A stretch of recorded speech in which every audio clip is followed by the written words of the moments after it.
Maharashtra today 24 news सत्य परिस्थितीचा सविस्तर आढावा।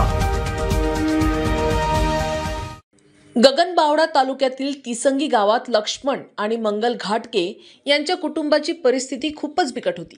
4 मुली आणि 1 मुलगा असलेल्या या कुटुंबाला दरिद्रता आणि दुःखामुळे अनेक अडचणींना तोंड द्यावे लागले। मंगलच्या अचानक मृत्यूमुळे घरातल्या गडी माणसांची परिस्थिती आणखी गंभीर झाली आणि वडील व्यसनाच्या आहारी गेले। अशा कठीण परिस्थितीत घराचा सांभाळ संगीता पाटील हिने केला। 7 वर्षाच्या संगीतानं मोठ्या दिलानं कुटुंबाची जबाबदारी उचलली। त्याने घरासाठी भांडी घासण्याचे काम सुरू केले आणि त्यानंतर शेतकामही सुरू केले। तिच्या मोठ्या इच्छाशक्तीमुळे घराचा चांगला सांभाळ झाला। संगीता पाटील शाळेत न जाता त्यावेळी देखील हुशार होती। तिचे शिक्षण तिच्या कुटुंबियांना कठीण प्रसंगात मदत करणाऱ्या शिक्षकांनी सुरू केले। त्यांच्या सहाय्याने संगीता उत्तम गुण मिळवून शालेय परीक्षा उत्तीर्ण झाली। ग्रामपंचायतीने तिला बेघर घर मंजूर केले, पण घर बांधण्यासाठी पैसे नव्हते। तरीही संगीता आणि तिच्या लहान बहिणींनी काम करून घरी घर तयार केले। तिच्या जिद्द आणि मेहनतीने ती संकटावर मात करत होती। याच वेळी संगीताला सासऱ्यांकडून प्रेम आणि मदत मिळाली, ज्यामुळे तिने पुन्हा शिक्षण घेतले आणि 12वी पास होऊन संगणक क्षेत्रात काम करण्यास सुरुवात केली।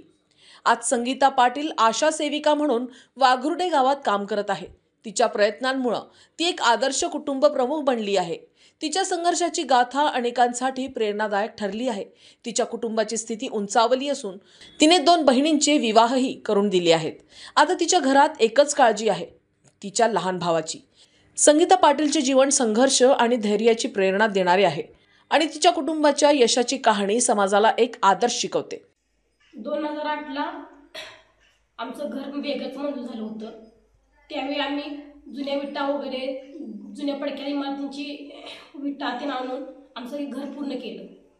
त्यानंतर त्या वर्षी आम्हाला घरात मला आमच्या बहिणी भावांच्या राहायचं होतं, पण माझं अचानक लग्न ठरलं। आम्ही नातेवाईकांनी म्हणजे करूया आता लग्न म्हणून मी लग्नात तयार झालो त्यावेळी, पण मला लग्न करायचं नव्हतं कारण की मला भावंडांच्या बरोबर त्या घरात त्या वर्षी राहायचं होतं आणि तरी पण माझं लग्न ठरलं।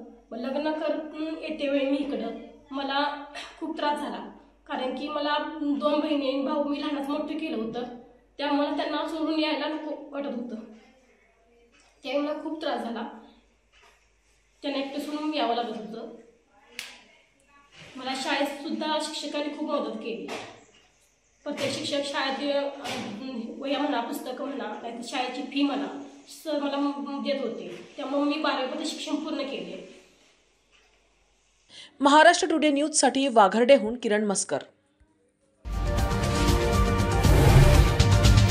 आजच महाराष्ट्र टुडे 24 न्यूजला सबस्क्राइब करा आणि सत्य परिस्थितीचा सविस्तर आढावा पहा।